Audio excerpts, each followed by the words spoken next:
भगवते वासुदेवाय। आप सभी भक्तों के मन में यह प्रश्न अवश्य होगा कि मोहिनी एकादशी का व्रत हम सभी कब रखें, 7 मई को या 8 मई को। तो आप सभी भक्त इस वीडियो को पूरा देखिएगा। इस वीडियो में आप सभी को यह पता चलेगा कि मोहिनी एकादशी का व्रत हम सभी कब रखें और इसका क्या महत्व है, और इसकी एक छोटी सी दिव्य कथा भी मैं आपको सुनाऊंगा, और पारण कितने बजे है यह सब मैं आपको बताऊंगा। तो चलिए इस वीडियो को प्रारंभ करते हैं।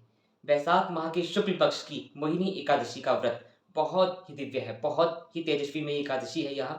वैशाख माह वैशाख माह के इस पावन माह में पावन एकादशी मोहिनी एकादशी जो आई है, यह बहुत ही पराक्रमी और बहुत ही फलदायिनी एकादशी है। यूँ तो हर एक एकादशी फलदायिनी है, कोई ना कोई फल लेकर आती है, तो यह एकादशी भी एक फल लेकर आती है।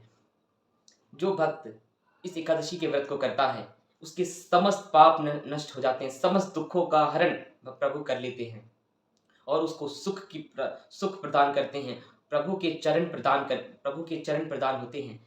अंत में वह वैकुंठ को जाता है। जो भक्त एकादशी का व्रत करता है उसको भटकना नहीं पड़ता, साक्षात उसको प्रभु के पार्षद लेने के लिए आते हैं। तो मोहिनी एकादशी का व्रत आप सभी भक्त 10 साल से ऊपर के बच्चे और 85 साल तक के बड़े, आप सभी एकादशी का व्रत करें। मोहिनी एकादशी का व्रत हम सभी सनातनी 8 मई को रखेंगे। 8 मई को रखेंगे तो आप सभी भक्त सुबह सुबह ब्रह्म मुहूर्त में उठकर 8 मई को नित्य क्रिया से निवृत्त होकर प्रभु को पंचामृत से स्नान कराकर और प्रभु की आरती वंदना इत्यादि कर उनको सुंदर सुंदर वस्त्र पहनाकर प्रभु की वंदना कर आप प्रभु के सामने बैठिए और प्रभु के सामने संकल्प लीजिए। संकल्प नहीं आपको पूरी तरह से लेना आता, मंत्र बोलना नहीं आता, तो आप सिर्फ इतना बोलिए कि हे नाथ, आज मोहिनी एकादशी है प्रभु, मैं आपका दासी आज मोहिनी एकादशी का व्रत रखने जा रही हूँ या रखने जा रहा हूँ। इस व्रत की रक्षा प्रभु आप करना प्रभु। बस इतना ही बोलकर आप व्रत प्रारंभ करें और खूब प्रभु का भजन करें। जमीन पर हो सके तो जमीन पर शयन करें, झूठ ना बोलें, क्रोध ना करें बिल्कुल भी। इसकी एक छोटी सी कथा मैं सुनाता हूँ कि एक बार प्रभु श्री राम जी गुरु वशिष्ठ जी से बोलते हैं कि गुरु वशिष्ठ जी उनके कुल गुरु हैं। तो प्रभु श्री राम जी गुरु वशिष्ठ जी से बोलते हैं कि गुरुदेव, माता सीता के वियोग में मैं बहुत दुखी रहता हूँ। कृपया करके कुछ ऐसा व्रत या ऐसा कोई उपाय बताइए जिससे मेरे अंदर का जो वियोग है, जो दुख है, उसका हरण हो सके।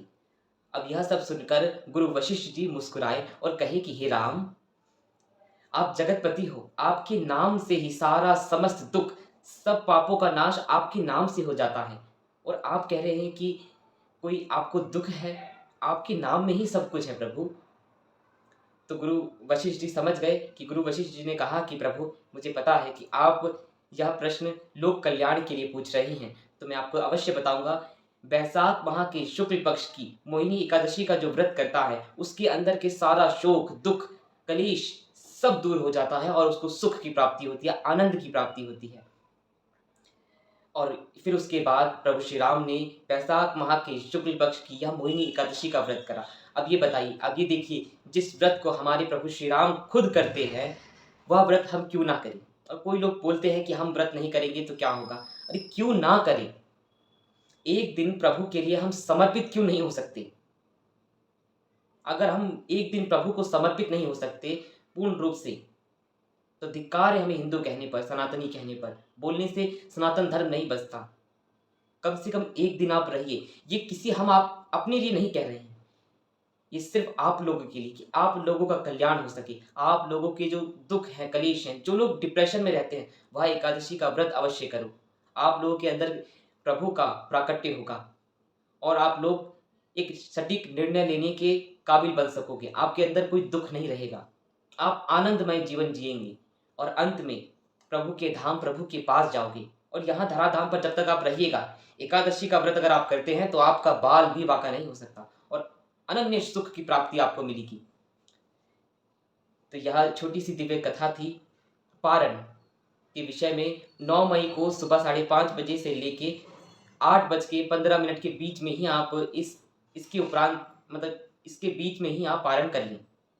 द्वादशी रहते रहते ही आप पारण कर ले, त्रयोदशी लगने ना दें। तो आप सभी भक्त बड़ी निष्ठा से मोहिनी एकादशी का व्रत करें, पालन करें, क्रोध ना करें, प्रभु का भजन करें। जो मंत्र आपको गुरु से मिला है वह मंत्र का जाप करें। अगर नहीं गुरु बना तो ओम नमो भगवते वासुदेव। आप सभी भक्तों को जय श्रीमन्नारायण, जय श्री कृष्णा, राधे राधे।